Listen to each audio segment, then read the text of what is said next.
IKN nyaris lumpuh kena serangan ransomware jelang Jokowi berkantor, Rocky tagih janji.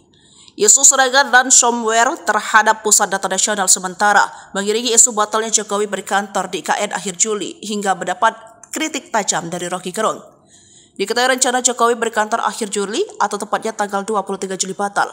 Sebab informasi dari PLT Kepala Otorita IKN Basuki Hadimulyono mengatakan Presiden Jokowi akan terbang ke IKN pada awal Agustus 2024.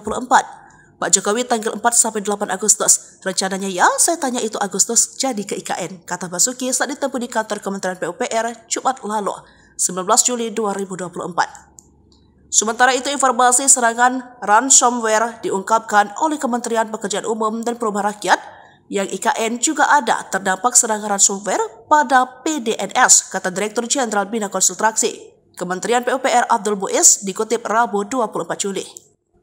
Ia mengatakan pihaknya tetap terpaksa melakukan proses manual, mulai dari proses sertifikasi tenaga kerja, konstruksi hingga proses pengadaan atau tender kembali manual. Ia menegaskan sengaja melakukan proses manual agar proses konstruksi tidak berhenti. Jika berhenti akan berdampak pada target pembangunan IKN. Pihaknya harus bergerak cepat mengambil keputusan cepat untuk kembali ke manual.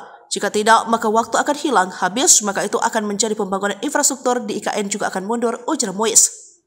Sementara terkait batalnya Jokowi berkantor akhir Juli mendapat kritik tajam dari pengamat politik Rocky Gerung.